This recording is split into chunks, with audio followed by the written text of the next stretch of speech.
Hi, it's Robert Mendelson, Fractional CMO here in beautiful Montreal, welcoming you to another episode of the Fractional Pros Canada podcast.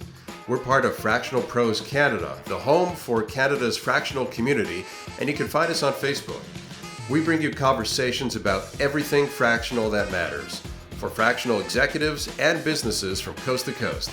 Think of this as your go-to spot for real talk, practical wisdom, and strategies you can actually use, all without the corporate fluff and with plenty of Canadian content.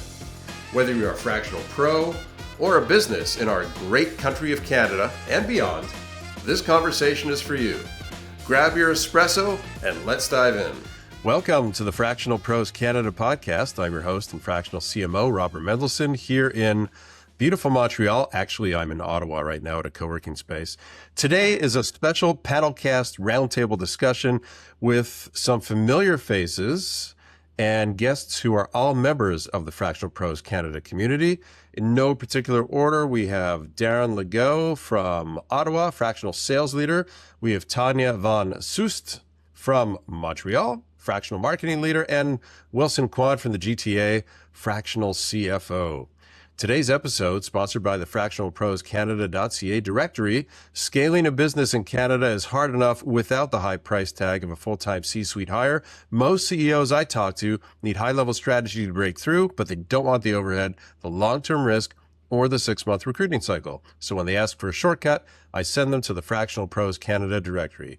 It's on fractionalproscanada.ca, curated hub for vetted high-tier fractional talent, like people that we're looking at right now. Experts who step in, find the gaps, deliver ROI from day one. Instead of digging through generic job boards, savvy leaders go where the specialists are already gathered. Business leaders, find your next strategic partner on the directory at fractionalproscanada.ca. Pros, welcome to this roundtable podcast. Bravo, Robert. Your marketing has elevated since the last time we met. That was a great intro. Well, you know, I am Great a to be here, fractional. Robert. Thank you. Well done. All right. So we are going to talk about and dig in today the topic of why scaling businesses hit a wall and the leadership gap between marketing, sales, and finance, which we all have in the room here today. And of course, if the discussion goes off in another direction, that's still super interesting and bringing value to our listening audience and our viewing audience, then we will happily continue to go down that rabbit hole. So let's kick things off here. So a lot of businesses want to grow, but growth often becomes difficult or chaotic as they scale. Issue is rarely a lack of product or service expertise, but instead it's actually firms that are running into structural challenges, such as, guess what, marketing, sales, and finance, which all evolve at different speeds, right, in every organization. And this conversation, we're going to explore how leadership alignment across these three functions determines whether growth becomes sustainable or, the F word, frustrating. So let's start off with why growth starts to break down. And the context here, I'll just throw this open. Many companies reach a point where growth becomes harder, even though they're winning new business and generating demand. So they're doing well, but as they grow, the growth becomes harder. So first question I'll just throw out there, where do you guys see most often companies struggling when growth starts to accelerate? Anybody want to hop in with that? I'll go. I think one of the biggest cracks in the foundation that I see when a company is looking to scale is alignment. And I preach to all of my clients, you cannot scale what is not aligned. And oftentimes when marketing is brought into the room, this is one of the first things that we observe, because an aligned marketing strategy has to be built upon an aligned go-to-market strategy. And even in very small, lean companies with just a co-founder or two at the top and a very lean leadership team, you find that there are multiple versions of what the vision and the mission are, multiple brand stories. And so getting everybody in the same room on the same page and making sure that the go-to-market strategy is truly aligned from the very first origins of what are we doing here, or who are we doing it for, why are we doing it, is a really important step in getting that foundation aligned.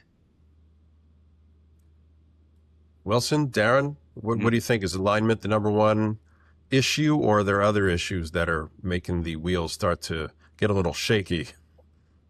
Yeah, I can jump in as well. Completely agree with you, Tanya. And I think from a finance perspective, I'm actually helping a company go through an M&A process right now, and just discussing all of the KPIs around your customer base, your cohorts, and it's getting all three heads together: marketing, sales, and finance. Marketing has one view of what a pipeline looks like, which is generally just all leads. Then sales has its conversion and qualified leads. And then me in finance likes to go, no, no, no, that's not revenue yet. Yeah, or if it is revenue, we have to talk about it in a certain way, i.e., accounting, revenue recognition. And so I think when you have teams speaking different language and different metrics, I think making sure that we all have the same shared definition is critically important, because then we're all rowing on in the same direction. So completely echo your points there on that. Darren, what do you think? And also, are you offended by Wilson's, pushback as Fractional CFO saying to sales, no, those are not sales quite yet? Oh, absolutely not. He's bang on. He's bang on. I see it quite often where sales and marketing are not aligned. They're kind of in silos, right? And when I work with clients, I want to make sure that I'm working with their marketing department if they have one, because I want to go in and put together a sales playbook. And the first thing I do is, okay, what is your ICP? And a lot of companies still don't understand who they're selling to. It's kind of like a spray and pray approach. So I like to work with the marketing folks to develop their ICP, their value proposition, their story, right? What differentiates you from the competition, and that's all in the founder's head, right? And the founder has done a really nice job at building the company to the point it's at right now, but it's not anywhere else but in their mind, right? So you want to make sure that you've got a playbook in hand, you've got a roadmap. I call it a GPS, sales playbook, and you want to make sure that everybody's on board when putting this together. What do you think the telltale signs are when a company has outgrown its current structure and needs to make changes? Maybe it's swapping somebody who's been there forever since the beginning, needs to be swapped out for somebody more senior. Maybe the actual team needs to get scaled up. What are the signals that you see when the company has reached that point and it needs to make those kinds of changes? Well, from a sales perspective, what happens is that your first sales hire may not have been someone who was the right fit. I see that very often when I do sales team assessments. The founder brings in somebody and they don't have an infrastructure in place. There's no coaching. There's no guidance. So the sales team or the sales rep has developed some poor habits along the way. And they've had to try to figure things out on their own because there wasn't any type of sales infrastructure in place. So that's what I see quite often when I get brought in is a group of reps who are all doing something different. So if you have a team of 3 or 4, it's typically 3 or 4 different ways of doing things, 3 or 4 different ways of handling a lead, um, 3 or 4 ways of putting out messaging to prospects and customers, and it becomes very chaotic and it's very difficult to scale when you have that type of environment. So you need everybody singing from the same songbook, as they say, right? There's a reason why McDonald's is so successful because they have a system in place. You're going to get a Big Mac in Montreal the same way you would in Vancouver, and you want a sales team operating the same way. Mm-hmm. Yeah, SOPs are one thing, but having the right team to execute on them and to notice that those SOPs need to be changed up or updated is another thing. Tanya, what do you see as those signs when a business has outgrown its current structure? I there are multiple signs and signals, and I do think a lot of it still comes down to alignment, whether that's alignment across the leadership team or alignment across sales and marketing and finance and the other functions. That's an important next step. Um, um, I think operationally, you start to see some cracks when a company has done a lot manually from a marketing perspective, and there isn't a lot of MarTech in place to help the business scale. And you have a very fragmented approach to build on what Darren was saying. In small companies that are growing and looking at scaling, often you will have a function that is overseen or it is executed by multiple teams and individuals. And if we're not all coming to market from the same songbook, and you're not putting in place an integrated approach to marketing and to sales and to business in general, then you have issues. So I think the alignment is key, seeing cracks in that and having those individuals continue to execute even when a marketing leader, a fractional marketing leader has been brought into an organization to help oversee and guide and steer that function in a more collaborative and aligned direction. You still can see a company having a difficult time aligning to that and wanting to continue doing what they've been doing to date, which is can often be a very fragmented approach, and you start to see cracks come through in that way. And then trying to scale without the operations in place and without there's amazing tools that can take a huge lift off of a growing organization's plate. Right, many great MarTech solutions for small and growing companies that I think are often brought in too late in the game that could have helped accelerate things much more quickly and keep the marketing function aligned and integrated. How about you, Wilson? Is it things like maybe cash flow is getting tighter as the company is scaling and they need to make some changes there, or maybe they don't have the right forecasting models to fit the growth that's coming? What do you see? I think I think from a fractional CFO point of view, so recently I was brought into a company where we're scaling from 3 million of ARR to the forecast is 10 million. And two co-founders, really smart guys, team of probably about 15 people, and we're ready to launch. They just got a round of financing. And so it's definitely a very scary point, right? It's well, I got this cash. Do I deploy it right away? Do I hire a bunch of people?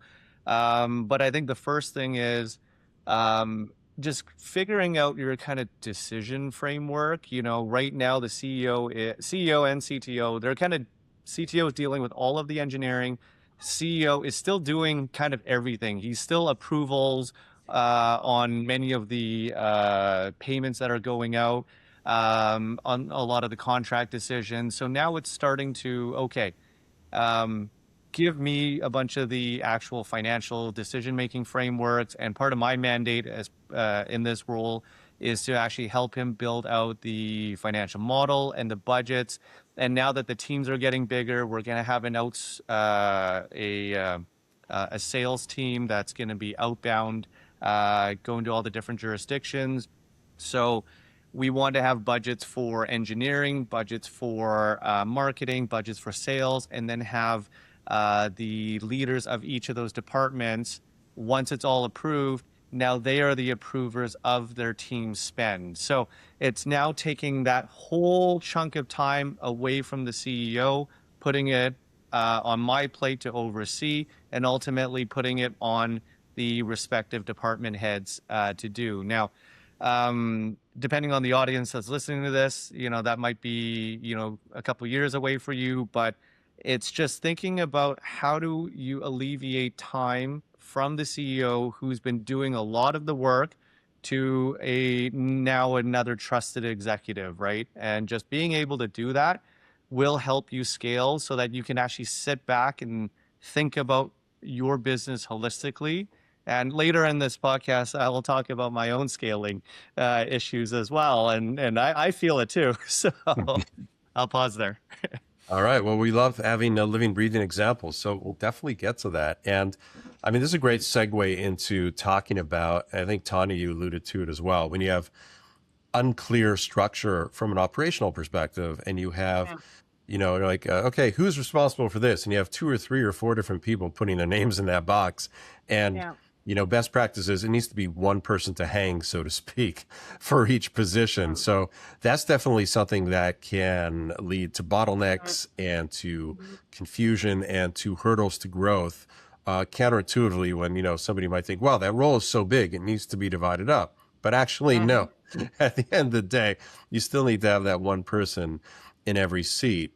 And 100. sometimes leaders, especially earlier stage companies or companies where the founder is still running the show, but a few years in, they get to that point where it's hard to let go, it's hard to delegate, it's hard to take their name out of that box that's in Mhm. there along with somebody else, or maybe it's just them.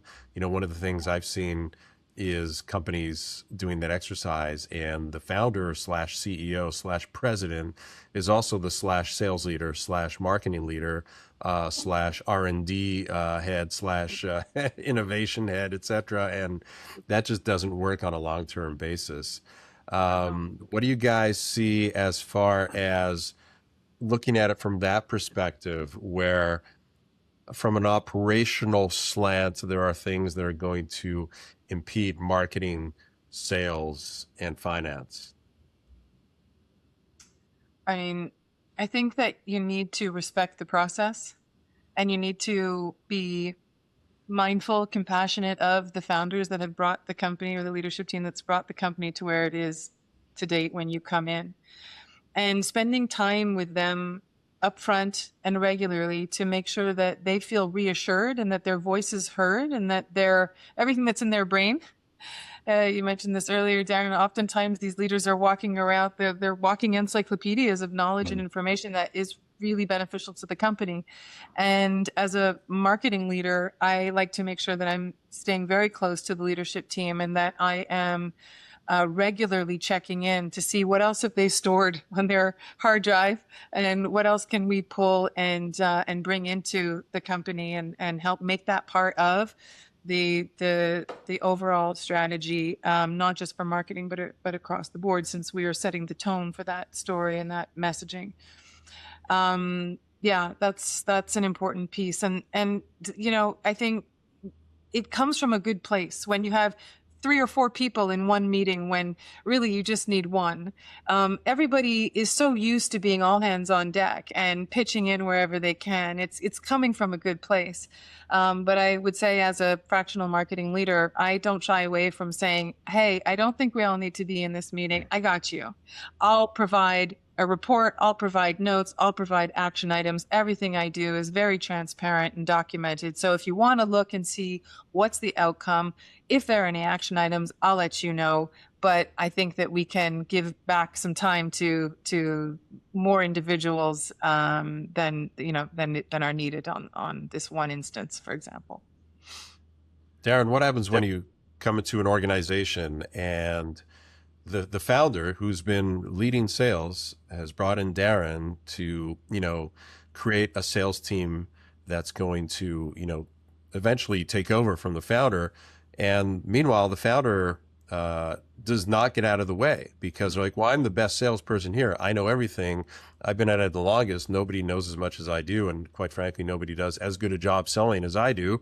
So yeah, let's get some salespeople and train them, but I'm going to continue to lead them. How do you have that conversation with them to make them see the light that if they want to continue leading sales, that's fine as long as they give up all the other roles that they have? Yeah, it's a difficult conversation because this business is their baby, right? They're the ones who built it. They're the one that had the courage to to put their effort in and their finances and all that kind of thing. So it's a difficult conversation to have. And what I've told a lot of my clients is that you can only get so far with that type of format. You've done a great job so far, but if you really want to scale this business, you need to have specific processes in place, whether it's in marketing, finance, or sales. Um, you can't do everything, right? There's nobody around that has expertise in every aspect. So, the founders that I've met a lot of times are like, you know what, I want to get sales off my plate, and they hire somebody thinking that, okay, I'm not going to have to deal with this ever again. But the problem is that they don't have that playbook, and they don't have time to coach and guide and support their salespeople. So, like I mentioned before, the sales reps try to figure things out on their own. They develop poor habits, and pipeline is not consistent. It's not repeatable. It's very difficult to forecast. So somebody like Wilson, is asking, "Hey, what does the quarter look like?" Well, it's very difficult to put together a forecast when you don't have a consistent pipeline. So, my advice and my recommendation is, first and foremost, you need a playbook. You need processes in place so that you know exactly who your ICP, your value proposition is in terms of sales strategy. And then you have a methodology in place so you know exactly what kind of discovery questions you're going to be asking, how to handle objections, and then your process. How does a lead, how is a lead handled from start to finish? What's the length of your sales cycle? What are some of the key performance metrics that you're measuring, right? An owner or founder can't possibly manage all that. So, bringing in somebody, whether it's a full-time sales manager or a fractional, is definitely the way to go. And that way, there you can put this infrastructure in place, and then you have somebody that can go out in the field and help and support and coach your salespeople. Because if you don't, then you're just going to have an endless cycle of poor habits, missed targets, turnover, and then you're just in that endless cycle. And it's a very frustrating cycle to be in. We've been going for about 20 minutes and have not yet mentioned the word AI, which is almost a record breaker these days. Yeah. But Wilson, in your camp, in the finance camp, are you encountering situations where, the founder comes to you and they're like, here, this is what I've worked on with AI, fill in your favorite tool here. I think I've got this all done. I just want to take a quick look at it and tell me if it's okay. You having those kinds of conversations yet? Yes, all the time, and even just speaking about the M&A process that I'm going through, helping a client through right now. The VP revenue did a full cohort analysis using one of the AI tools. I'm not going to name names, but it was actually surprisingly very good, and actually, in my opinion, it actually helped us have a better conversation. So like I was saying in the very beginning, there's always a, what do you call it? Like a difference in understanding when it comes to revenues and accounting and churn rates and MRR and when, opening MRR and ending MRR, and which numbers do we pick and what do investors want to see. Generally speaking, I know what those are and I know what investors want to see, but it's very hard sometimes to articulate that. And then you end up having this kind of almost argument with other leaders on the team. But I feel like AI has actually helped be the neutral party in that. So you can ask all the questions you want. And at the end of the day, if the framing is this is for M&A, this is for investors, it actually still spits out the same answers, for them as I would have given them. So actually it helps the conversation, move a bit more smoothly. So I'm actually all for it. So far, it's actually, worked for the team's favor. It cuts so many hours down as well. So if you haven't implemented it already, just try it. Just use a data set, especially if you're looking at doing a cohort analysis, just pull from your HubSpot, just do a whole data dump. Don't even try to, filter it yourself. Just take all your customers, all the dates that you landed those customers, just pump it in there and just say, I want a cohort analysis. And it will actually do a nice little Gantt chart kind of timeline for you. It'll tell you how long it's, stuck around and, probably a day's worth of work in 20 minutes, right? So, From my perspective, it has been game changing from just how teams work together. So Wilson giving a full endorsement to AI. And if this video transcript is run through AI, it may very well cut out the rest of us and just have Wilson talking the whole time. We'll see. See But you know what the scary thing is that a majority of businesses, especially small to mid-size, I wouldn't go so far as say enterprise, but a lot of SMBs are still not using a CRM. Wilson mentioned HubSpot. A lot of my clients still don't use a CRM, and if they are, they're using a free version of HubSpot, and they're not using it to its fullest capabilities. So that would be my first thing is let's get you on a CRM, get comfortable with that, and then start integrating AI into your top of funnel activities for your sales reps, so that the owner gets more visibility across the sales organization and the sales reps become more efficient. Yeah, let's talk about unlocking that growth. So once the company, is at a stage where it's recognized it needs to make some changes, it's got to prepare for sustainable growth and get all the ducks in a row, so to speak. What are the best practices for a business to be doing? Is it making investments around marketing, sales, finance, maybe some operations as well? Are there leadership roles that suddenly become much more important and much more critical than they were before as the company goes through the scaling process? What kind of changes would create the biggest improvement, make that needle move the most, or have the greatest chance of having it move the most when it comes to growth performance? And Tanya, we'll start with you from a marketing perspective. What are the core levers to pull to make sure that growth is sustainable? That growth is sustainable from a marketing lens. Even as a fractional marketing leader, it's really important for me to serve as an extension of the team and to look at the growth opportunities, not from a short-term or temporary lens, but how can I set this company up for long-term growth, whether I'm in that position or I'm hiring, helping them to hire in a full-time marketing leader. That's irrespective of the goal regarding growth. And so I'm there not as a sort of black or white. If I'm in the room and I'm helping you steer and oversee and execute marketing, that you'll see the advantage from that, directly in terms of growth.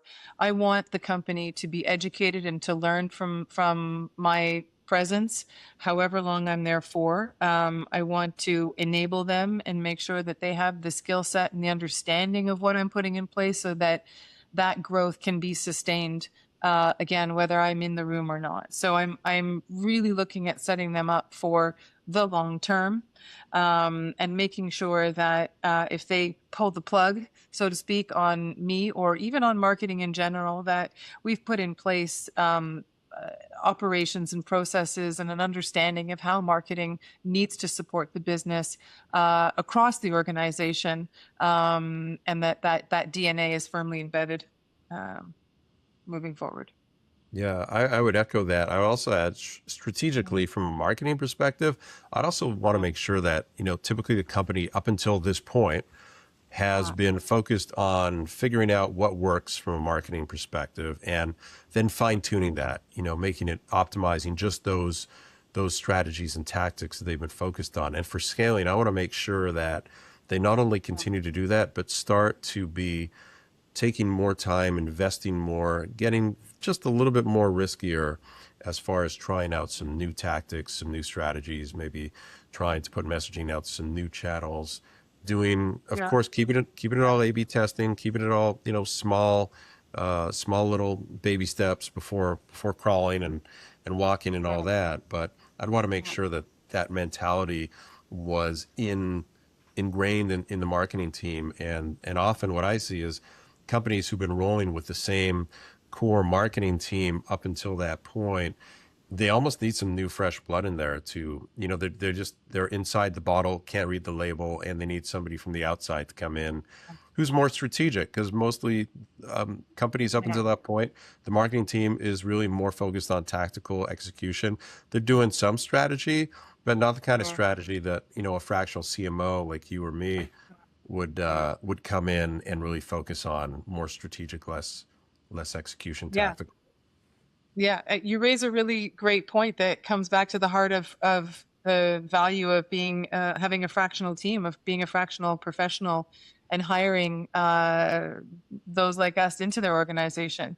Not putting all your eggs into one basket, leaving resources so that you can dial up and down, bring in and out fresh expertise, fresh blood, as you put it, into the mix. I've worked for high growth startups and scale ups that, got money in the room and put it all into full-time permanent multi-million dollar marketing teams that were then locked in, a very lean team. Yes, a team of experts, but limited expertise. I mean, I don't care how long you've been at something, your expertise is still going to have limitations. And the more you can leave money on the table to bring in consultants and other fractionals and freelancers, the better off you'll be from a marketing perspective, for sure. So Wilson, I think this is a great time for you to share with us your firsthand experience of scaling your business and your team, and what's the journey you've been through, and where are you at, and what are you doing to make sure that you can maintain sustainable growth for the long term? Yeah, so I think one thing, just to kind of say it, we're all here as fractional professionals. We're always advising our clients and giving them best practice. And you as a CEO are probably listening in and you're like, yeah, I know I should be doing these things. Me as a CEO, I am also like, oh man, I am in a very interesting, it is uniquely stressful. And so as I've told my friends, you build your practice and, you pass the scale up, or you pass the initial launch, then you flatline for a bit and you're just kind of getting comfortable. And now I'm at the phase where I'm starting to hit my inflection point and I'm climbing. And I've hired 2 full-time staff and I have 3 full-time offshore staff. So I have 6 full-time equivalents, including myself. So I have payroll risk now. So that keeps me up at night. So, and it's kind of like 2 things. All right. Existing clients, please don't leave. The people I've just hired and trained, please don't leave. And with all the new inflows and the marketing and the partnerships that I've been doing, I've been getting a lot of good inflows as well. And it's like, okay, let's not mess up any of the new clients and new onboarding, and let's make sure quality is good. So I totally get how stressful that is. In the meantime, I am also trying to figure out what's a better task management software, what's a better client management software to use, right? And accounting firms have different ones, and there's all these new fintech ones. And, where do I balance that in delivering work as well, and try to figure out my own back office operations. So I can tell you from firsthand experience, it is nice to be not starving. But scaling is another beast on its own, as this is why we're here on this podcast. So I'm learning that firsthand, even though I am advising my clients. So it is easier to advise than it is to actually sit through it, because you as a CEO, you have no idea, when you're making these decisions, if the decisions are going to play out in 3 to 6 months. You can only hope that you have a good team and that you've made the best decisions with the information that you have. And so even in the decision-making comment I made earlier, I hired someone who's very senior, almost to my level, and I've handed him clients where I said, they live and die with you now, and I needed to do that because I couldn't be the bottleneck anymore. And so if I'm hiring at that level, I have to trust that he or she can deliver at that level. And so I've also had to, kind of take my hands off the certain responsibilities as well. So. Wonderful. Wow. Are you getting any sleep with all that stress as a growing CEO there, Wilson? Sounds pretty serious. And with tax season, all around this year, busy season right now. No sleep at all. Wow. Wow. Well, it felt very reassuring, Wilson. Thank you for the honest share. It feels very reflective of the growth that I'm experiencing too. And I have to echo that bringing in somebody at my level to take over account work was one of the best decisions I ever made. And I was so happy to have support.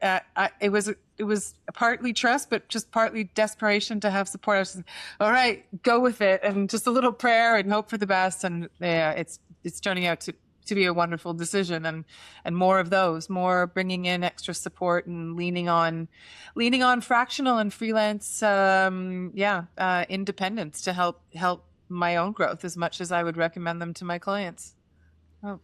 It never fails to, prove itself over and over again, how easy it is for us to help other people with their problems. But when it comes to us solving the same exact problems, but for us, it's Rubik's Cube time. Right. It's like not quite sure how to approach it. I better reach out for help. It's a bizarre. I wonder if we're wired that way, if nature wired us that way to force us to have to reach out to other humans for help and bring, keep humanity together. And maybe that's like part of the DNA of creating community and maintaining community within the tribe. Who knows? I don't know. Yeah, it's like the shoemaker with holes in their shoes, or the unhinged psychiatrist who's excellent at their job. Yes. All right. Well, you have all been on the podcast before, so you probably all remember the last question that we ask all the guests. So we're going to do it one more time. And so the billboard question. So if you could put one message on a billboard that millions of fractionals and business leaders could see as they drive by it every day on the highway of life, what would that one message be? Well, from a sales perspective, I guess if I were to put a billboard up, I would say you need a sales engine. You need that would be my billboard or my advertisement, because you need something that runs when you're not there and you're doing something else, right? So at the end of the day, you want your CEO founder to be working on the business, not in the business. Be more strategic, and that kind of thing, and let your sales engine, look at the nitty-gritty details. And if you have a really nice engine in place and sales processes in place, then your sales growth becomes a lot more consistent, becomes a lot more repeatable, and you can forecast and you can start making investments for long-term growth. So that would be my billboard. All right, Tanya, how about you? Oh my God, I hate this question. It's like so much pressure. Like the marketing person's got to have a good answer for a billboard. No pressure, Tanya. Make it good. Yeah, okay. It's tough. I'm not sure what the line would be, but something around like talent as a service being like the new competitive edge for high growth startups. Like, fractional as a new competitive edge. So I'd have to workshop the tagline, but I've seen it firsthand in all of my clients that hiring in fractional teams, you can see up and coming emerging players competing against Goliaths in their industry, and in a very short amount of time, because they're plugging into fractional expertise across the board, that they're advancing so much faster than those at the same level when they start out, and they're able to compete and on the same level as those Goliaths in an incredibly shorter amount of time because of that. So yeah, the competitive edge that fractional and leveraging talent as a service can bring you. So I'll be better prepared next time, but something along those lines. All right, that's good. So you start off the talent as a service, and it's almost sounds like what it's morphing to is fractionals are the great equalizer. Yeah. I'll put that on the whiteboard. throw it in the mix. Wilson, how about you? So it's a finance and cash flow conservative guy. I would say scale responsibly, period. Scale And responsibly. That's a Okay. great marketing name for Wilson. Well done.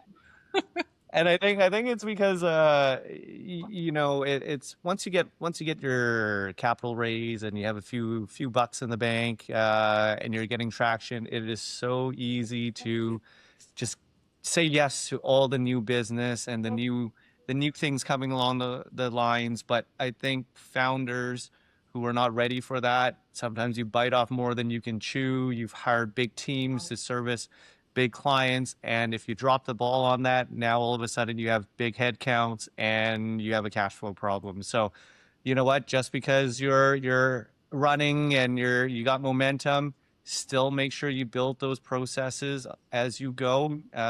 Scale responsibly. So go for the 20-30% growth. Don't land the one big fish that gives you 200%, but then you can't fulfill it, right? So just it's a, like they say, it's not a sprint, it's a marathon. And that's my tagline. Nice. So wear a seatbelt and scale responsibly. All right. Well, on that, I'm not sure if is that a happy note, scale responsibly? On that cautious note, well, we'll wrap it up here. Thank you again, Wilson, Tanya, Darren, for joining us here on the Fractional Pros Canada podcast. Thank you, Robert. That's a wrap on another episode of the Fractional Pros Canada podcast.